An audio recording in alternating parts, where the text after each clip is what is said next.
Imaginez que vous viviez à Mexico. Vous êtes fan de football depuis toujours. Votre père a vu Pelé à l'Azteca en 1970. Votre grand-père racontait cette histoire à la table du dîner pendant des décennies. Vous avez grandi avec la finale de Maradona en 1986, comme d'autres grandissent avec des contes de fées. Non pas quelque chose qui est arrivé à quelqu'un d'autre, mais quelque chose qui s'est produit ici, dans votre rue, dans votre ville, dans le stade qui se trouve à 21 minutes de votre domicile. Et maintenant, 56 ans après Pelé et 40 ans après Maradona, la Coupe du Monde revient. Dans votre ville, dans votre stade. Et vous ne pouvez pas vous offrir un billet. Non pas parce que vous avez pris une mauvaise décision. Non pas parce que vous n'avez pas planifié à l'avance. Parce que le billet le moins cher disponible pour le match d'ouverture, Mexique contre Afrique du Sud, votre équipe, votre terrain, votre moment, coûte plus de 3 fois votre salaire mensuel sur le marché officiel de revente. Et le marché réel, celui de StubHub, propose des places non VIP à 16 769 $. Des dollars. Dans une ville où la pension moyenne mensuelle s'élève à 1 000 $. C'est ainsi que la Coupe du Monde 2026 se présentait de l'intérieur de Mexico le 11 juin. Pas depuis les suites corporatives, pas depuis la zone d'hospitalité de la FIFA, mais depuis la ville. Le Mexique a bien gagné d'ailleurs. Julián Quiñones a marqué à la 9e minute. Raúl Jiménez a ajouté un deuxième but et l'a dédié, en larmes, à son père défunt. 3 cartons rouges. Score final 2-0. L'Azteca a explosé. La couverture télévisée était spectaculaire. Et rien de tout cela n'est l'histoire que je veux raconter aujourd'hui. Car pendant que ce match se jouait à l'intérieur du stade, autre chose se passait à l'extérieur. Quelque chose que les 87 000 supporters munis de billets n'ont pas vu.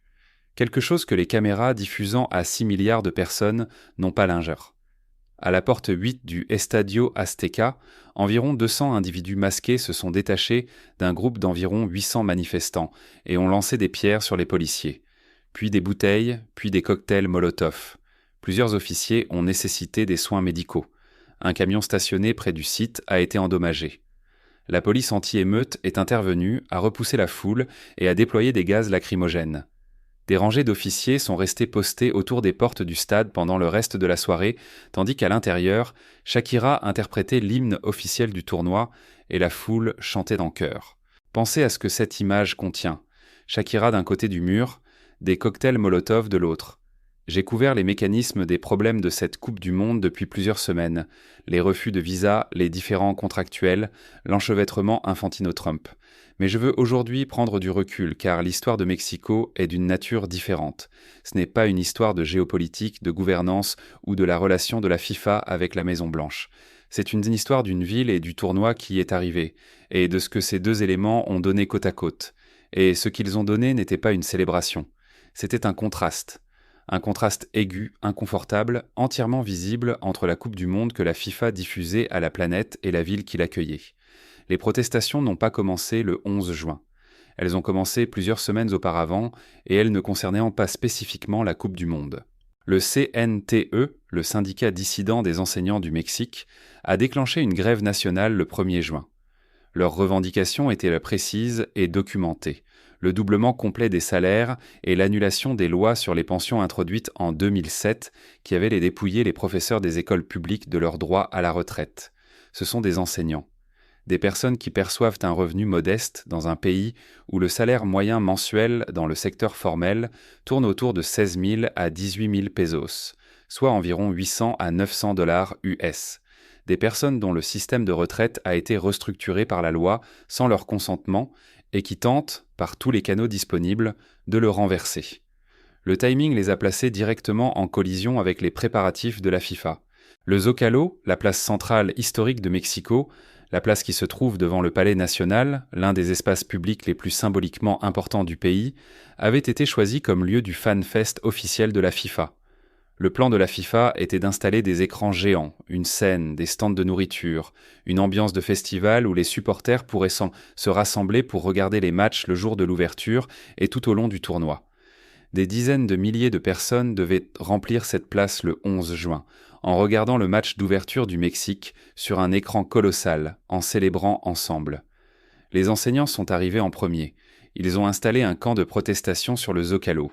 Ils ont apporté des tentes, des pancartes, des corps et le poids collectif d'un syndicat qui se bat pour l'égalité salariale depuis des années. Et ils se sont heurtés à des barrières en métallique, des blocs de béton et à la police anti-émeute.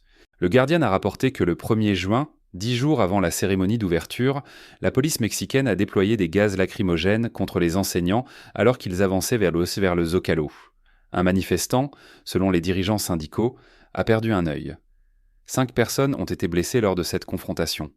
Les installations du FanFest, les écrans de la FIFA, l'infrastructure du festival, tout était là, en train de se monter autour d'eux, pendant que la police intervenait. Laissez cela reposer un instant. Un enseignant à Mexico a perdu un œil en essayant de marcher vers la place où la FIFA installait son infrastructure de divertissement. Le 8 juin, DW rapportait que les enseignants avaient occupé avec succès le Zocalo et juré sans de poursuivre. La Chambre de commerce de Mexico estimait que les perturbations dans la zone avaient déjà coûté au secteur privé près de 20 millions d'euros de chiffre d'affaires perdu. La présidente Claudia Sheinbaum, qui devait assister personnellement à l'ouverture du FanFest le 11 juin, a déclaré aux journalistes le 10 juin qu'elle n'était pas certaine que l'événement puisse se tenir à son emplacement d'origine. Le FanFest, pièce maîtresse de la célébration publique de la FIFA à Mexico, était menacé d'annulation la veille du match d'ouverture parce que la place prévue était occupée par des enseignants en grève qui réclamaient le rétablissement de leur pension. Le reportage de ESPN du 9 juin a ajouté un détail que je trouve particulièrement révélateur. Au-delà du CNTE, le gouvernement mexicain a confirmé que 19 mouvements sociaux distincts avaient annoncé leur intention de protester à Mexico pendant la semaine d'inauguration de la Coupe du Monde. 19. Des éducateurs, des familles séquestrées de victimes de violences, des juges protestant contre des réformes judiciaires, d'autres syndicats, d'autres doléances. Chacun d'eux distinct, chacun avec sa propre histoire, mais tous convergeant la même semaine, la même ville, les mêmes espaces publics que la FIFA avait réservés pour son tournoi. Al Jazeera a décrit cela ainsi : Mexico se préparait à la fois à des célébrations et à des protestations, alors que la Coupe du Monde s'ouvrait. C'est la partie de l'histoire qui ne rentre pas dans le récit habituel d'une Coupe du Monde. Le récit habituel est : un pays est choisi, le pays se prépare, le pays célèbre, le pays accueille. Le désordre, le vrai désordre, les échecs institutionnels et les tensions sociales que porte toute grande ville est relégué en arrière-plan. Les supports promotionnels de la FIFA n'incluent pas de gaz lacrymogène ni de cocktails Molotov. Le paquet de diffusion ne coupe pas sur les rues à l'extérieur du stade. Le tournoi se poursuit. Et généralement, la ville le laisse faire. En général, la Coupe du Monde est suffisamment grande, suffisamment excitante, suffisamment économiquement importante pour que l'inconfort soit absorbé par la fête. Ce qui s'est passé à Mexico dans les jours et les heures précédant le 11 juin suggère que quelque chose de différent se tramait. Les protestations n'ont pas été absorbées. Elles ont été contenues, par la police, par les barrières, par les gaz lacrymogènes, mais pas résolues. Les enseignants étaient vendés toujours sur le Zocalo lorsque la cérémonie d'ouverture a débuté. Le FanFest a eu lieu, finalement, mais dans un lieu entouré de barrières métalliques, conçues pour tenir les manifestants à l'écart. Al Jazeera a noté que le gouvernement local a annoncé sur les réseaux sociaux que le site était à capacité maximale et a conseillé aux supporters de se rendre dans des lieux alternatifs. En dehors de la zone fan, les supporters ont tenté d'entrer et se sont fait refouler. Des bouteilles ont été lancées sur les policiers par des personnes essayant de pénétrer. Un témoin, un jeune de 20 ans nommé Maciel, a déclaré aux journalistes simplement « Mais c'est le chaos ». Mais je reste un instant à l'Azteca, car l'écart entre ce que ce bâtiment représente et ce qui l'entourait le 11 juin possède une qualité précise que je veux nommer. En 1970, lorsque Pelé a joué son dernier mondial sur ce terrain, Mexico était une ville différente. Une ville de 9 millions d'habitants, pas de 22. Une ville où une famille ouvrière pouvait économiser quelques mois et acheter des billets pour voir le plus grand footballeur du monde soulever le trophée à 30 rangées devant eux. Le sport était cher. Il n'était pas inaccessible de façon structurelle comme il le devient en 2026. En 1986, Mexico se remettait d'un séisme qui avait fait des milliers de victimes l'année précédente. Le peso s'était effondré. Le pays était en crise économique. Et pourtant, le Mexique a tout de même accueilli la Coupe du Monde en intervenant à la dernière minute après le retrait de la Colombie, et le tournoi a produit ce qui est encore considéré comme la plus grande performance individuelle du football. Maradona, la main de Dieu et le but du siècle en quart de finale. La finale à l'Azteca. Une nation entière pressée autour des téléviseurs et des portes du stade. Ce qui me paraît significatif, c'est que en 1986, avec une monnaie en chute libre et une reconstruction post-séisme encore en cours, une famille mexicaine pouvait trouver un moyen d'aller à l'Azteca. En 2026, avec une Coupe du Monde conçue spécifiquement pour inclure le Mexique comme co-hôte, avec les revenus de la FIFA projetés à 11 milliards de dollars pour ce seul tournoi, les habitants de Mexico ne peuvent pas se permettre le match d'ouverture. Ce n'est pas une coïncidence. C'est le résultat d'une politique. Quelqu'un a fixé ses prix. Quelqu'un a approuvé la tarification dynamique pour la première Coupe du Monde où elle a été appliquée. Quelqu'un a décidé que les tarifs du moment le plus prestigieux de l'histoire de ce stade devaient être déterminés par ce que le marché international pouvait supporter, plutôt que par ce que la population locale pouvait se permettre. Et la population locale, celle qui porte le souvenir de ce stade depuis 56 ans, qui a appris à aimer le football dans ses rues, n'a reçu que 1000 billets à 60 $ chacun comme part de la célébration. 1000, dans un stade de 87 000 places. J'ai essayé de rendre ce ratio acceptable. Je n'y parviens pas. Parlons maintenant des billets, car les billets sont indissociables de cette histoire. La protestation devant le stade, le 11 juin, n'était pas uniquement le fait de manifestants anti-gouvernementaux avec des griefs politiques. Elle incluait des personnes qui souhaitaient voir le match d'ouverture de leur équipe et qui n'ont pas pu entrer. Pas parce que le stade était complet, bien qu'il le fût. Parce que le prix d'entrée avait été fixé à un niveau qui le rendait effectivement inaccessible à la majorité des habitants de la ville qui l'entoure. CNN a rapporté en mai que lorsque la FIFA a publié sa deuxième vague de vente de billets en avril, les prix pour le match d'ouverture à Mexico le 11 juin variaient de 3 000 à 10 000 $. 3 000 à 10 000. Sur les canaux officiels. Le dossier explicatif de Reuters de mars indiquait que les billets officiels du match d'ouverture allaient d'environ 530 $, au bas de l'échelle à 2 735 $, au sommet de la grille tarifaire de la FIFA. Mais lors de la deuxième sortie d'avril, CNN rapportait que ces montants avaient grimpé à 3 000 à 10 000 $ sur le marché officiel. Et sur StubHub, le prix de revente non VIP a atteint 16 769 $ par billet. Je veux mettre ces chiffres en regard d'un seul fait. La pension moyenne mensuelle à Mexico est d'environ 1 000 $ US. Une personne retraitée, vivant de ce revenu, voyant sa ville accueillir la Coupe du Monde pour la 3e fois de son histoire, devrait dépenser entre 3 et 16 mois de l'ensemble de ses revenus pour assister au match d'ouverture. Un billet, un match, son équipe, son stade. Le Malais Mail a interrogé la famille Rueda à Mexico, 3 générations de fans de football. Fernando a vu Pelé à l'Azteca en 1970. Jairo a vu Maradona en 1986. Aujourd'hui, ils ne peuvent pas assister au match d'ouverture 2026 parce que le prix d'entrée dépasse ce que leur foyer gagne en plusieurs mois. J'ai apprécié les Coupes du Monde 1970 et 1986 en personne, a déclaré un habitant à CNN. Mais je ne peux pas assister à cette 3e Coupe du Monde. Comment une personne qui gagne 1 000 $ par mois peut-elle se payer un billet à 10 000 $? Ce n'est pas une question rhétorique. Elle n'a aucune bonne réponse.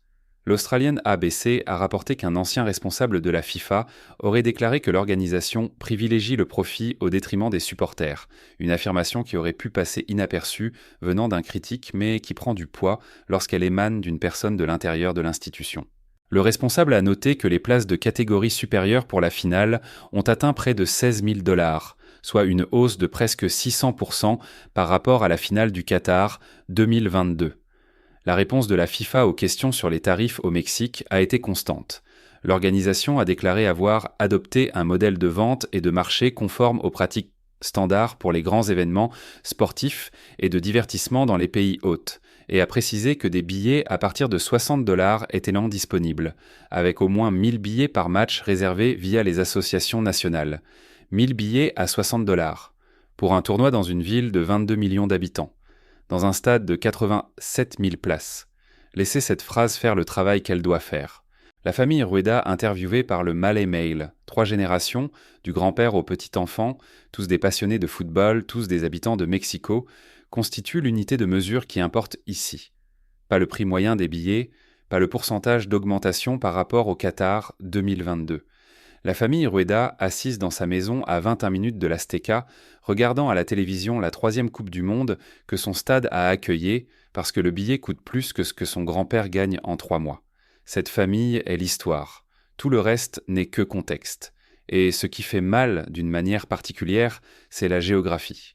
Ils ne regardent pas depuis un autre pays, une autre ville, un autre contexte. Ils regardent depuis l'ombre même du stade. Le stade où leur grand-père a vu Pelé, le stade où leur père a vu Maradona. Cette connexion spécifique, irremplaçable, inimitable entre une famille et un lieu, la FIFA l'a monétisée. Et la famille est restée chez elle. Passons maintenant à l'Azteca elle-même, car le stade est ce qui rend cette histoire plus qu'un simple argument politique. Et je ne veux pas la quitter sans dire ce qu'il est réellement.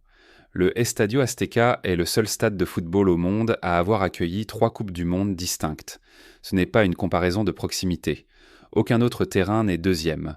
Le 11 juin 2026, l'Azteca est devenu le premier stade de l'histoire à accueillir 3 cérémonies d'ouverture de Coupe du Monde. En 1970, Pelé a soulevé le trophée sur ce terrain avec la meilleure équipe du Brésil, battant l'Italie 4-1 en finale. En 1986, Diego Maradona a inscrit la main de Dieu et le but du siècle contre l'Angleterre en quart de finale sur la même pelouse. Sans doute les 2 buts les plus débattus de l'histoire du sport, du même joueur, au même match sur le même terrain. Puis, 16 jours plus tard, Maradona a de nouveau soulevé le trophée là-bas lorsque l'Argentine a battu l'Allemagne de l'Ouest en finale. L'Azteca cumule déjà 2 finales de Coupe du Monde, 2 cérémonies d'ouverture précédentes, le beau match du siècle de 1970, la main de Dieu et le but du siècle. Aucun stade sur Terre ne possède une accumulation comparable de mythologie footballistique concentrée en un seul lieu. Et le 11 juin 2026, alors que Shakira se produisait sur son terrain et que 87 000 supporters fêtaient à l'intérieur, des individus masqués lançaient des cocktails Molotov sur des policiers à la porte 8 du même stade. Un syndicat d'enseignants occupait le Zocalo à 6 km après avoir été gazé à plusieurs reprises au cours des semaines précédentes. 19 mouvements sociaux avaient annoncé des protestations dans la ville. Le FanFest était entouré de barrières métalliques. Le billet le moins cher disponible coûtait plus de 3 mois de pension moyenne mexicaine. Voilà l'Azteca en 2026. Le lieu de football le plus historiquement significatif sur Terre, accueillant son plus grand moment à ce jour, tandis que la ville qui l'entoure exprimait dans le langage le plus direct possible que la fête n'était pas pour elle. Je ne dis pas cela pour diminuer ce qui s'est passé sur le terrain. Le but de Quiñones à la 9e minute devant 87 000 compatriotes est l'un de ces moments que le football produit et que rien d'autre ne peut.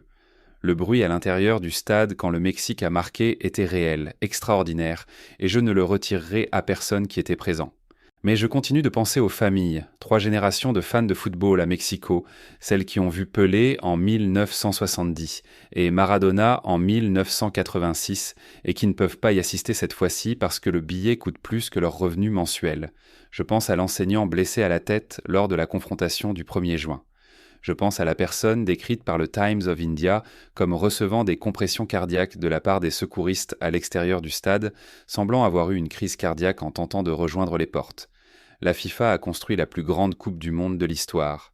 48 équipes, 104 matchs, 3 nations, 16 villes, le Estadio Azteca, le terrain le plus emblématique de la planète, accueillant sa 3e cérémonie d'ouverture. La production était extraordinaire, l'investissement était immense.